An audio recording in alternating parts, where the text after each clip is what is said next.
আসসালামু আলাইকুম।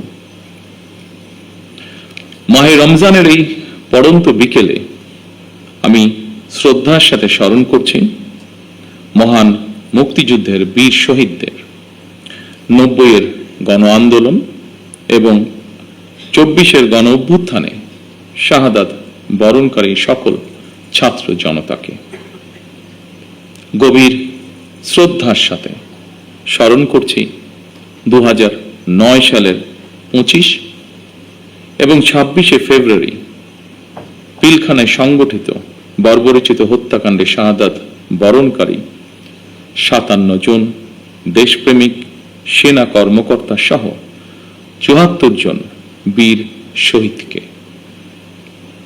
আমি তাদের আত্মার মাগফিরাত কামনা করছি এবং শোক সন্তপ্ত পরিবার বর্গের সদস্যদের প্রতি জানাই গভীর সমবেদনা।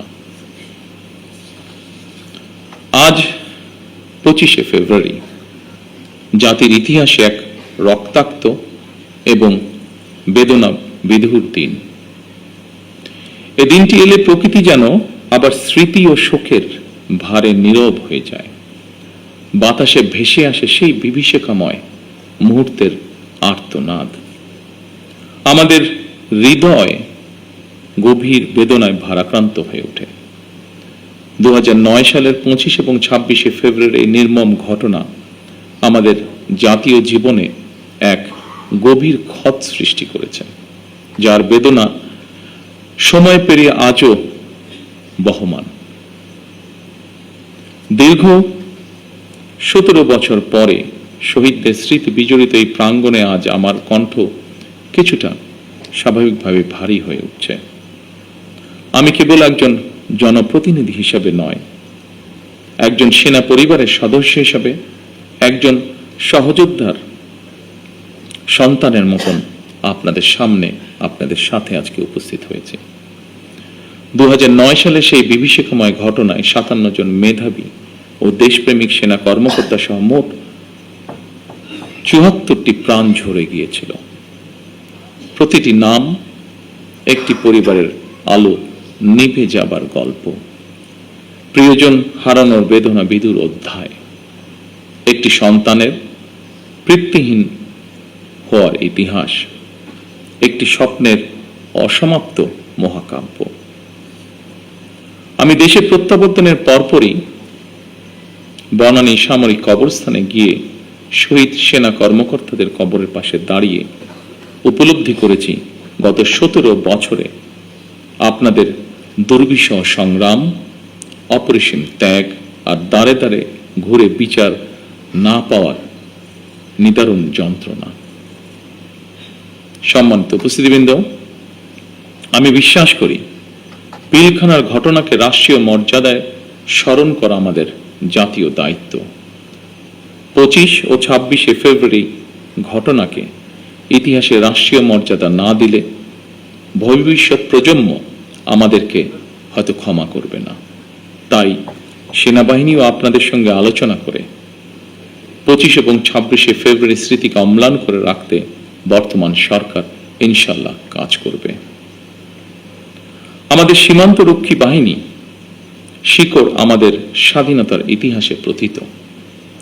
1971 সালের যেদিন চট্টগ্রামের কালুরঘাট বেতার কেন্দ্র থেকে শহীদ রাষ্ট্রপতি জিয়াউর রহমান স্বাধীনতার ঘোষণা দিয়েছিলেন, সেদিন সেনাবাহিনীর সাথে তদানীন্তন ইপিআর এর সদস্যবৃন্দ বেতার কেন্দ্রে দায়িত্বে নিয়োজিত এক থেকে গৌরবময় ইতিহাসের সাক্ষী হয়েছেন এবং মহান মুক্তিযুদ্ধের সূচনা লগ্ন থেকে সেনাবাহিনীর সাথে অবিস্মরণীয় অবদান রেখে চলেছেন।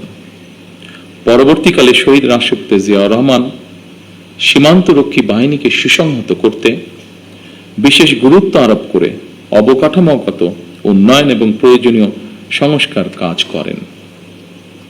সেনাবাহিনী থেকে যোগ্য ও মেধাবী অফিসারদের পেশনে প্রেরণের সংখ্যা বৃদ্ধি করা হয়।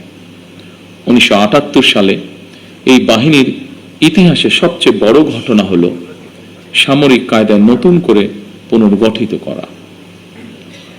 পূর্বের উইংসমূহকে পরিবর্তন করে ব্যাটালিয়নে রূপান্তর করা হয়। দুটি নতুন ব্যাটালিয়ন সংযোজন করে বাহিনীর সংগঠনকেও পরিবর্ধিত করা হয়। দীর্ঘ সংগ্রামের পর আজ জনগণের রায় নির্বাচিত সরকার দেশ পরিচালনা করছে। দেশের প্রশ্নে আমরা সীমান্ত বাহিনীকে আরো আধুনিক ও সুসংহত করব ইনশাআল্লাহ। আমাদের সদস্যরা দেশপ্রেম ও পেশাগত উৎসর্গতায় সীমান্তে দায়িত্ব পালন করবে ইনশাআল্লাহ। বাংলাদেশের স্বাধীনতা যুদ্ধে এবং স্বাধীনতা পরবর্তী দেশ গঠনে সেনাবাহিনীর রয়েছে উজ্জ্বল ইতিহাস। সেনাবাহিনী আমাদের সার্বভৌমত্বের প্রতীক। আমি মনে করি পিলখানার এই মর্মান্তিক ঘটনা ছিল আমাদের সার্বভৌমত্বকে নস্যাৎ করার একটি অপপ্রয়াস। পিলখানার ঘটনার পরিক্রমায় আমাদের জাতীয় নিরাপত্তার কাঠামোর দুর্বলতা ফুটে উঠেছে। তাই বহির্বিশ্বের সাথে তাল মিলিয়ে আমাদের জাতীয় নিরাপত্তার কাঠামোকে আরো আধুনিক, সময় উপযোগী এবং শক্তিশালী করা প্রয়োজন অবশ্যই, এবং এ লক্ষ্যেই আমাদের সরকার কাজ করবে ইনশাআল্লাহ।